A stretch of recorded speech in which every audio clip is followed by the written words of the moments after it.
Sumailalim na sa inquest proceeding ang grupong kinabibilangan ng nagpakilalang 17-star general ng United Nations na naaresto sa checkpoint kahapon sa Marawi City. Hinihinalang nangingikil ang mga ito. Narito ang unang balita ni Rafi Tima. Live, Rafi.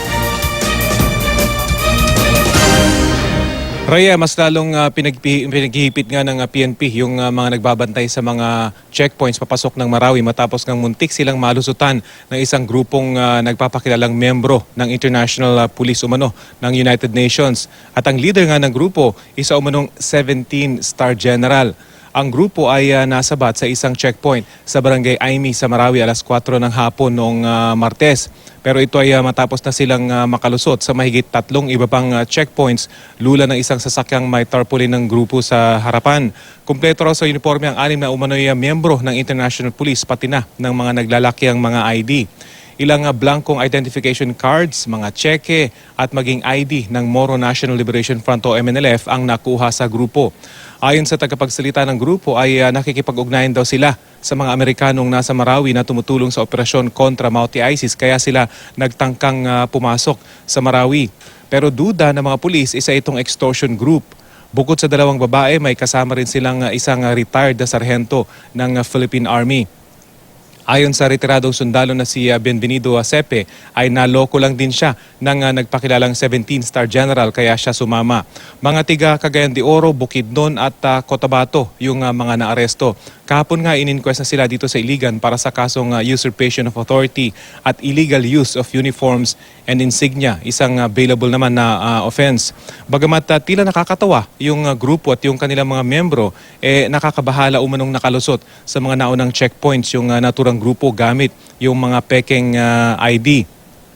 May impormasyon pa man din yung militar na yung mga lehitimong pass na ini-issue ng Task Force Marawi ay pinepeke o kaya naman ay ibinebenta sa mga tiga Marawi na nais bumalik sa kanilang mga bahay sa safe zone.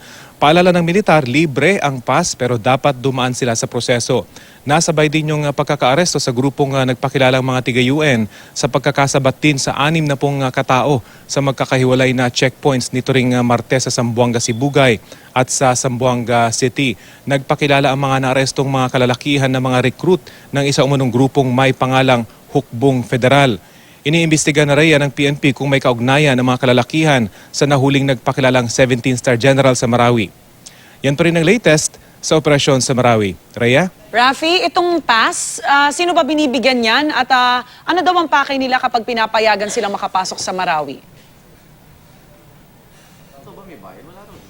Yung pass, Rhea, ay binibigay sa sino mga residente ng Marawi. Yung pass na ito ay para makapasok nga sila sa Marawi at ma-check yung kanilang mga bahay at kung gusto nilang kumuha ng mga gamit ay pwede nila itong gawin. Pero may limitasyon nito, may time limit din ito, mga 1 oras o 2 oras para makakuha lang ng gamit dahil lang concern nga dito ay pag nagtagal itong krisis na ito, yung mga kanilang gamit baka mapabayaan dun sa kanilang mga bahay. So yun yung kanilang pakay. Pero bababa rin yung mga iyon, Rhea, at one time lamang ito para mapagbigyan yung libo-libo pang nakapila na gustong kumuha ng mga gamit sa kanilang mga tahanan sa Marawi, Rhea. Rafi, pag ganyan, ini-escortan ba sila ng mga sundalo natin?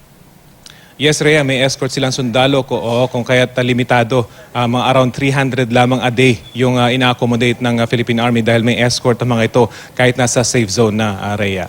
Alright, maraming salamat, Rafi Tima. Ingat kayo dyan.